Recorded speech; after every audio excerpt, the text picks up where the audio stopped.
Godson Public School, Number 6, Surapet Main Road, Thirumal Nagar, Chennai 600099, Tamil Nadu. Chandrasekhar sir, இந்த சந்திப்பினுடைய முக்கியத்துவம் நீங்க என்ன பார்க்குறீங்க? முதலமைச்சர் ஒரு புதிய ஆட்சி, ஒரு புதிய அரசு இங்கு வந்திருக்கிறது. அதை ஒரு பிரதமரை சென்று சந்திப்பது ஒரு வழக்கம். அது அந்த ரீதியில் தான் முதல்ல எடுத்துக்கணும். ஏன்னா இது ஒரு மரியாதை நிமித்தமான ஒரு மரபு ரீதியிலான சந்திப்பு அப்படிங்கிறது தான் முதல்ல நம்ம எடுத்துக்கணும். இரண்டாவது, கடந்த காலங்களில் இந்த அதுவும் குறிப்பாக மோடி அவர்கள் பதவியேற்ற பிறகு தமிழ்நாடு புறக்கணிக்கப்படுகிறது அப்படிங்கிற ஒரு ஈவன் அவர் ஜெயலலிதா அவர்கள் ஆட்சியில் இருக்கட்டும், அதற்கு பிறகு எடப்பாடி அவர்கள் ஆட்சியில் வந்த பிறகாக இருக்கட்டும், அதற்கு பிறகு திமுக ஆட்சியில் இருந்த போதாக இருக்கட்டும், தமிழ்நாடு புறக்கணிக்கப்படுகிறது அல்லது வஞ்சிக்கப்படுகிறது அப்படிங்கிற ஒரு குரல் இருந்துக்கிட்டே இருக்குது. அது வலுவாக எழுதுகிற அளவுக்கு அந்த அவர்களுடைய நடவடிக்கையும் இருந்ததை நம்ம பார்த்துருக்கோம். பெரிதான ஒரு சிறப்பு திட்டங்கள் எதுவும் பெருசாக தமிழகத்திற்கு வழங்கலை. எல்லாவற்றையும் ஒரு தாமதமாக வழங்குவது. ஒரு குறிப்பாக சொல்லப்போனால் மெட்ரோ ரயில் திட்டம் என்று சொன்னால் அதற்கு எந்த காலத்தில் எந்த நேரத்தில் ஒதுக்க வேண்டுமோ அதை ஒதுக்காமல் தாமதப்படுத்துவது, அது மாதிரி பல விஷயங்களை அவங்க செஞ்சதை பார்க்குறோம். அதெல்லாம் இல்லாமல் இப்பொழுது அட்லீஸ்ட் இந்த அரசு வந்த பிறகாவது ஒரு மாற்றம் ஏற்பட்ட பிறகாவது பாஜக திமுகவை கையாண்டது போல் அல்லாமல் தாவேக்கா வேறு மாதிரியே கையாளணும்னு சொல்றீங்களா? இல்லை, இது திமுக தாவேக்கா கிடையாது, நான் தமிழ்நாட்டை கையாளணும்னு சொல்கிறேன். இது பிரதமர் மோடிக்கும் தமிழக முதல்வர் விஜய்க்குமான ஒரு சந்திப்பாக நீங்கள் பார்க்கணும். அதே மாதிரி தான் ஒரு தமிழக முதல்வருக்கும் பிரதமருக்குமான சந்திப்பு ஒரு தமிழ்நாடு இந்தியா என்று எடுத்துக்கணும். தமிழ்நாடு இந்தியாவில் தானே இருக்குது, எல்லா மாநிலங்களையும் சமமாக பார்க்குற அளவுக்கு அவர் பார்க்கணும். இதை ஒரு தாவேக்கா காங்கிரஸோட கூட்டணியில் இருக்கிறது, கூட்டணியில் இருப்பதால் இதை வஞ்சிப்பது. ஏனென்றால் காங்கிரஸ் ஆளும் மாநிலங்கள் கூட இருக்குது, நிறைய பேர். தெலுங்கானா இருக்கிறது, கர்நாடகா இருக்கிறது, ஹிமாச்சல் பிரதேஷ் இருக்கிறது, காங்கிரஸ் ஆளும் மாநிலங்கள் இருக்கிறது. அதுவும் பல கட்டங்களில் போராடி நிதி வாங்குவதிலிருந்து பல விஷயங்கள் இருக்குது. ஆனால் இங்கு சவுத் அப்படின்னு எடுத்துக்கிட்டிங்கன்னா, தென் மாநிலங்கள் என்று எடுத்துக்கிட்டிங்கன்னா, கேரளாவும் தமிழ்நாடும் பெரிய அளவில் பாதிப்பு, இந்த நிதி வழங்குதலாக இருக்கட்டும் அல்லது பல திட்டங்களாக இருக்கட்டும், எல்லாவற்றிலும் இந்த மோடி அரசால் பாதிக்கப்பட்டிருக்கு அப்படிங்கிறது ஒரு தொடர்ந்து அந்த குரல் எழுந்துக்கிட்டே இருக்குது. ஏனென்றால் ஏன்னு அது கேட்குறப்ப தான் என்ன பார்த்தோன்னா, இங்கு பாஜகவின் கால் இங்கு பதியவில்லை, இங்கு இல்லை, அந்த ப்ரெசன்ஸ் இல்லை, அதனால் அது தேவையில்லைன்னு நினைக்கிறாங்கன்றது தான் மக்களுடைய கருத்தாக இருக்கிறது. அதற்கு ஏற்ற போதபடி தான் இன்றைக்கி இந்த எலெக்ஷனில் கூட பாஜக முற்றிலுமாக புறக்கணிக்கப்பட்ட நிலையை பார்க்குறோம். கடந்த காலங்களிலிருந்து கொஞ்சம் ஒவ்வொரு விஷயம் சார், எப்படி பிரதமர் மோடி மக்களை சந்திக்கலை, பத்திரிகையாளரை சந்திக்கலை அப்படிங்கிற ஒரு குற்றச்சாட்டு இருக்கோ, அதே மாதிரி விஜய் அவர்களும் பிரதமரை சந்திச்சுட்டு வராங்க. எல்லாரும் கேட்குறாங்க, என்ன 3 கோரிக்கைகள் வச்சுருக்கீங்க, பிரதமர் என்ன சொன்னார் அப்படிங்கிற கேட்குறாங்க. இந்த சந்திப்பையும் பத்திரிகையாளர்கிட்ட எதையுமே கன்வே பண்ணலையே சார் விஜய்? இல்லை, மாநில அரசு கன்வே பண்ணியிருக்காங்களே, என்னென்னு பத்திரிகை அறிக்கையாகவே வந்திருக்கு. அவங்க கன்வே பண்ணியிருக்காங்க, உடனே கன்வே பண்ணியிருக்காங்க. விஜய் அதை சொல்லலை இல்லை? இல்லை, அவர் சார்பாக தானே அரசு வெளியிட்டிருக்கு. ஒவ்வொருத்தருக்கும் ஒரு இயல்பு இருக்கலாம். நீங்கள் இப்போ இவர் ஒரு பேச்சாளராகவோ அல்லது வேறு ஏதோ எடுத்துக்க முடியாது. நீங்கள் பிரதமர் மோடியையும் விஜய் அவர்களையும் கம்பேர் பண்ண முடியாது. ஏன்னா மோடி அவர்கள் பொதுக்கூட்டத்தில் முழங்குறவர், பொதுக்கூட்டத்திலும் மற்றவற்றிலும் பெரிய அளவில் பேசக்கூடியவர். அதே மாதிரி அரசியல் கூட்டங்களில் அதிகமாக பேசக்கூடியவர். இவர் எதிலுமே அதிகமாக பேசாதவர். கூட்டங்களில் பேசலையா?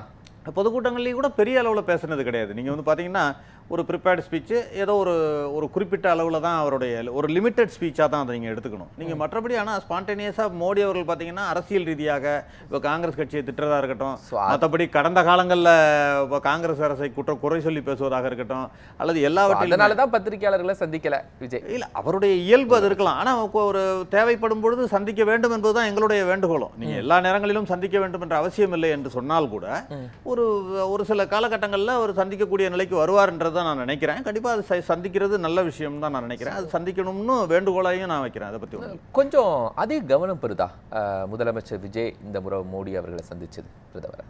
இல்லை, கவனம் பெறும் ஒரு சந்திப்பு தான். நீங்கள் நேற்றைக்கு கூட இப்போ கேரள முதலமைச்சர் போய் சந்திச்சிருக்காரு. இப்போ 5 மாநிலங்களில் தேர்தல் நடந்திருக்கு.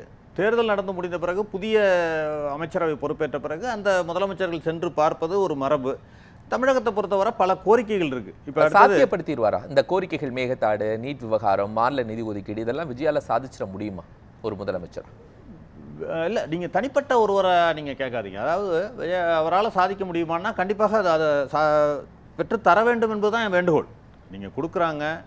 ஏற்கனவே பார்த்தீங்கன்னா மேகதாது அணைக்கு ஒரு சுற்றுச்சூழல் அனுமதிக்கு ஒரு தடவை திட்டத்துக்கு அனுமதி கொடுத்து வித்ட்ரா பண்ணிக்கிட்டாங்க. இதே மோடி அரசு தான் வித்ட்ரா பண்ணிட்டாங்க ஒரு தடவை. அது மாதிரி இல்லாமல் இந்த முறை வந்து இதை ஒரு அரசியலாக நம்ம தமிழ்நாட்டில் பொறுத்த வரைக்கும் இது ஒரு அரசியலாக பார்க்கப்படுகிறது. நீங்கள் காங்கிரஸ் தானே பக்கத்து மாநிலத்தில் ஆட்சியில் இருக்குது, நீங்கள் காங்கிரஸ் பேச்சுவார்த்தை நடத்தி நீங்கள் அதை தீர்க்கலாமேன்ற ரீதியில் இங்கே பேசுகிறாங்க. அது கிடையாது. இது வந்து சப்ஜுடிஷியில் இருக்குது, நீங்கள் வந்து இது கோர்ட்டில் இருக்குது. ரெண்டாவது, நடுவர் மன்றம் அமைத்த பிறகு இதில் பேச்சுவார்த்தை என்பதே கிடையாது. நடுவர் மன்றம் இறுதி தீர்ப்பை அளித்த பிறகு இந்த 4 மாநிலங்கள், அதாவது காவிரி பாயும் மாநிலங்கள், கர்நாடகா மட்டும் டிசைட் பண்ண முடியாது. தமிழ்நாடு, கேரளா, பாண்டிச்சேரி இந்த 3 மாநிலங்களும் ஒப்புக்கொண்டால்தான் நீங்கள் அந்த திட்டத்தையே நிறைவேற்ற முடியும். இதுதான் அந்த இதோட அறிக்கையோட இறுதி தீர்ப்பு. அந்த தீர்ப்பை மீறி நீங்க இந்த முறை அதுக்கு வாய்ப்பு இருக்கு. ஏன்னா கர்நாடகாலையும் காங்கிரஸ், கேரளாவிலையும் காங்கிரஸ், தமிழ்நாட்டில் காங்கிரஸ் கூட்டணி, அதனால வாய்ப்பு அதிகமா இருக்கு. இதில் அதுதான் சொல்றேன், நீங்க ஒவ்வொரு மாநிலத்திலும் அந்த மாநிலம் சார்ந்த மக்களுக்காகத்தான் அந்த கட்சிகள், அந்த மாநிலத்தில் இருக்கிற கட்சிகள் போராடும். நீங்க தேசிய கட்சியாக காங்கிரஸ் கட்சி இருந்தால் கூட 2-3 மாநிலங்களிலும் நீங்க சொல்ற மாதிரி ஆட்சியில் பங்கோ அல்லது ஆட்சியில் இருந்தால் கூட இது வந்து இந்த மாநிலத்திற்காக நாங்கள் இந்த தமிழ்நாடு காங்கிரஸ் கமிட்டி என்பது பார்த்தீங்கன்னா தமிழ்நாட்டில் உள்ள மக்களுக்காகத்தான் நாங்கள் போராட முடியும். நாங்கள் கர்நாடகாவுக்காக நாங்கள் போராட முடியாது. ரெண்டாவது, அதில் தலையிடவும் முடியாது. நீங்கள் இன்னைக்கு கர்நாடகாவில் எங்களுடைய தேசிய கட்சியில் ஒரு கொள்கையாகவே இருக்கிறது என்னவென்று சொன்னால், எங்களுடைய கட்சியை பொறுத்த வரைக்கும் இப்பொழுது பார்த்தீங்கன்னா கர்நாடகாவை சேர்ந்தவர் தான் அகில இந்திய தலைவராக இருக்கார். திரு கார்கே அவர்கள் வந்து கர்நாடகாவை சேர்ந்தவர். ஆனால் இந்த 2 மாநில பிரச்சனைகள் என்று வரும்பொழுது அவர் எந்த கருத்தையும் தெரிவிக்க மாட்டார். இதுதான் அவர் வந்து அந்த மாநிலம் சார்பாக கூட முதலமைச்சர் விஜய் கார்கேவிடம் கோரிக்கை வைக்கிறாங்க, உங்க கட்சியினுடைய முதலமைச்சர். இல்ல, அதுதான் சொல்றேன், நீங்க அந்த மாநிலத்தை சேர்ந்தவராக இருந்தால் கூட அவர் எந்த கருத்தையும் தெரிவிக்க மாட்டார், நடுநிலையில் தான் இருப்பார்ன்றது தான் எங்களுடைய கட்சியின் கொள்கை. ஏனென்றால் இந்த மாநில மக்களுக்கோ அந்த மாநில மக்களுக்கோ ஒரு சார்பாக ஒருவர் நடக்கக்கூடாது. ஏன்னா அந்த மாநிலத்தில் உள்ள இன்னும் அதில் ஒரு விஷயத்தை பார்த்தீங்கன்னா, கர்நாடகாவில் இருக்கிற மக்கள்லாம் ஓரணியில் எல்லா அரசியல் கட்சியும் மாநில உரிமைகளுக்கு, ஆமா, மாநில உரிமைகளுக்காக ஓரணியில் இருக்காங்க. ஆனால் தமிழ்நாட்டில் அது கொஞ்சம் வேறுபடுகிறதோ என்று நான் பார்க்குறேன். சில விஷயங்களில் உடனே அதை அரசியலாக்கி நீங்கள் காங்கிரஸ் கட்சி போய் கேட்கலாம். இது வந்து கட்சி ரீதியான விஷயம் கிடையாதுங்கிறத முதல்ல புரிஞ்சுக்கணும் மக்கள்கிட்ட. இது வந்து ஒரு மக்களுக்கான தேவை, விவசாயிகளுக்கான தேவை, தண்ணீர் பிரச்சனை என்பது. அதை நோக்கி தான் இந்த அரசு சென்று கொண்டிருக்கிறது. அதில் கண்டிப்பாக இந்த கோரிக்கைக்கு சமீபம் எடுக்க வேண்டும் என்பது தான் எல்லாருடைய வேண்டுகோளாகவும் இருக்கிறது. அது கண்டிப்பாக செய்வார் என்ற நம்பிக்கையோடு தான் இருக்க வேண்டியிருக்கிறது. நீங்கள் முதலமைச்சர் விஜய் காங்கிரஸ் தலைவர்களை சந்திக்கிறாரா? சந்திப்பது மாதிரி இருந்தது. நாளை இருந்தால் சந்திப்பார் என்று சொன்னார்கள். எங்களுக்கு சொல்லப்பட்டது என்னன்னா, நாளை இன்று இரவு அங்கு தங்கிவிட்டு நாளை சந்திப்பதாக சொல்லப்பட்டது. ஆனால் நள்ளிரவே கூட திரும்புகின்ற ஒரு பிளான் கூட இருக்கு அப்படின்னு சொல்லுவாங்க. அந்த ப்ரோக்ராம்ல ஏன் மாற்றம் வருது? மாற்றம்னு இல்லை, இது ரெண்டுமே அவருடைய பிளான்ல இருக்கு. ஒருவேளை வந்துட்டு இன்னொரு முறை சென்று சந்திக்கலாம்னு கூட இருக்கலாம், மேபி. ஏன்னா இங்கே ஏதாவது ஒரு ஒர்க் இருக்கலாம். கடந்த முறை ஸ்டாலின் முதலமைச்சரா போகும்போது பிரதமரையும் சந்திக்கிறாங்க, அதே பயணத்துல காங்கிரஸ் தலைவர் சோனியா காந்தி அப்படித்தான் சந்திக்க வேண்டும் என்ற ஒரு வரைமுறையோ அல்லது இதுவோ கிடையாது. நீங்க ஒரு பிரதமரை சந்திக்கிற அன்னைக்கே அவங்கள சந்திக்கணும் அப்படிங்கிற வரைமுறை கிடையாது. நீங்க அவருடைய நேரம், இவங்களுடைய நேரம், அவங்க அவைலபிலிட்டி எல்லாமே இருக்குல்ல உங்களுக்கு. அதனால மாற்றம் கூட இருக்கலாம், இல்லை இருந்து சந்தித்து விட்டு கூட வரலாம். அதில் தெரியல, எனக்கு இன்னும் கிளாரிட்டி தெரியல. அதே மாதிரி இப்போ பிரதமர்கிட்ட கொடுத்த கோரிக்கைகளை பார்த்தீங்கன்னா ஒரு 5 கோரிக்கைகள் கொடுத்துருக்காரு. மேகதாது பிரச்சனை பற்றி ஒன்று, அந்த நெதர்லாந்துலேருந்து செப்பேடுகளை மீட்டு வந்ததற்கு ஒரு நன்றி தெரிவித்திருக்கிறாரு. தமிழ்த்தாய் வாழ்த்தை வந்து முதல்ல பாடுவதற்கான அந்த மாநில மொழியில் பாட வேண்டும் என்பதற்கான ஒரு அனுமதியை தர வேண்டும், அதற்கான ஒரு சட்டமோ அல்லது ஏதாவது ஏற்ற வேண்டும்னு சொல்லியிருக்காரு. அதே மாதிரி வான்வழி பாதுகாப்பு மையத்தை தமிழகத்தில் அமைப்பது சம்பந்தமாக கன்சல்டேஷன் நடந்துகிட்டு இருக்குது, அதையும் செய்ய வேண்டும் என்று சொல்லியிருக்காரு. மீனவர்கள் பிரச்சனை எப்பொழுதும் போல, மீனவர்கள் பிரச்சனை எப்போதும் போல தான் மீனவர்கள் பிரச்சனை தொடர்ந்து நடந்துகிட்டே இருக்கு. இலங்கை மீனவர்கள் இது வந்து பாத்தீங்கன்னா, நீங்க தீர்றதுக்கு ஏதாவது நடக்குமா அப்படின்னு அதுதான், அது தீர்வு காண வேண்டும் என்பதுதான் எல்லோருடைய வேண்டுகோள். அது எப்படி தீர்வு காண்பது என்பது யாருக்குமே தெரியலையான்னு தெரியல எனக்கு. அது வந்து தீர்வு காண வேண்டும். முதல்ல மத்திய அரசும் மாநில அரசும் இணைந்து அந்த பிரச்சனைக்கு ஒரு தீர்வு காண வேண்டும் என்பதுதான் எல்லோருடைய வேண்டுகோளும். இது மட்டும் தான் கொடுத்திருக்கிறாரா என்று கேட்டால், என்னன்னா நிதி இந்த பிரச்சனைகள் சம்பந்தமா இருக்கு. என்னன்னா அது வந்து நிதியமைச்சரை தனியாக சந்திக்கும் போது அதை கொடுப்பாருன்னு நினைக்கிறேன். ஏன்னா முக்கியமாக சொல்லப்போனால் தமிழ்நாட்டுக்கு தேவையான நிதின்னு பார்த்தீங்கன்னா நிலுவையில் இருக்கிறது. அனைவருக்கும் கல்வி திட்டத்தில் நிலுவை வந்து 3548 கோடி ரூபா இருக்குது, அனைவருக்கும் கல்வின்ற திட்டத்தில். அதே மாதிரி ஜல்ஜீவன் திட்டத்தை நிதி வந்து 3112 கோடி ரூபா இருக்குது. சென்னை மெட்ரோ ரயில் 2.0 திட்டத்துக்கு 9500 கோடி ரூபாய் நிலுவையில் இருக்குது. பொது இல்ல, விநியோக அதுக்கு மத்திய திட்டத்துல அரசினுடைய கல்விக் கொள்கையை ஏற்றுக்கொண்டால் தான் அதே மாதிரி இல்ல இது கல்விக் அந்த- கொள்கைக்கும் இதுக்கும் சம்பந்தம் இல்லை. நான் வந்து மற்ற விஷயங்கள்ல இருக்கிற திட்ட நிதிகளை சொல்றேன். இல்ல, நான் அனைவருக்குமான அதுவுமே இருக்கு. SSA ல உள்ள ஃபண்ட் ரிலீஸ் ஆமா, அது இருக்கு. அதை தவிர அது நீங்க தேசிய கல்விக் கொள்கையை ஏற்றுக்கொள்ள வேண்டும் ஆமா, அது அப்படிங்கிற இருக்கு. அது ஒரு இது இருக்கு. அதே மாதிரி பொது விநியோக திட்ட நிலுவை வந்து இல்ல, அதுக்கு 2670 relaxation பண்ணுவாரா? கோடி ரூபாய். அதுக்கு ரிலாக்ஸேஷன் பண்ணுவாரா முதலமைச்சரா இருக்கிற விஜய்? ஏற்கனவே பல்கலைக்கழக வேந்தர்கள் விவகாரத்துல முதலமைச்சர்கள் வேந்தர்களாக தொடருவார்கள் அப்படிங்கிறதுல கடந்த ஆட்சி சொன்னதை நாங்க பின்பற்றணும் தேவையில்லை அப்படின்னு உயர்கல்வித்துறை இல்ல அமைச்சர் இல்லை, சொல்லியிருக்காரு. அது வந்து மறுத்திருக்கிறார். நான் பேசிட்டு தான் வந்தேன். அது வந்து தவறாக கோட் பண்ணப்பட்டிருக்கிறதுன்னு இன்னைக்கு மறுப்பு ஒன்று கொடுக்குறாங்க அவங்க. திரு உயர்கல்வித்துறை அமைச்சராக இருக்கும் திரு விஸ்வநாதன் அவர்கள் அது நான் சொன்னதை தவறாக கோட் பண்ணியிருக்காங்க அப்படின்னே சொல்லியிருக்காரு. ஏனென்றால் அவர் அதை சொல்லலை. முதலமைச்சர் முடிவு செய்வார் என்று தான் சொல்லியிருக்காரு. Okay. இது சம்பந்தமாக முதலமைச்சர் முடிவு செய்வார் என்று சொன்னதை வந்து ஆளுநர்னு அது எப்படி வந்ததுன்னு எனக்கு தெரியல. அது ஏதோ மாறி கோட் வந்து அதற்கு வெறும் திரு விடுதலை சிறுத்தைகளை சேர்ந்த திரு ரவிக்குமார் அவர்களும் ரியாக்ட் பண்ணியிருக்காரு.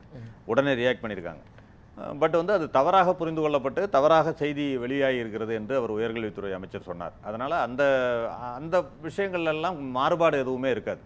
நீங்க அந்த உரிமைகள்ல மாநில உரிமைகள் சார்ந்த விஷயங்கள்ல என்றைக்குமே காங்கிரஸ் கட்சியும் இந்த மாநிலத்துக்காக குரல் கொடுக்கும் என்பதில் எந்த மாற்று கருத்தும் கிடையாது.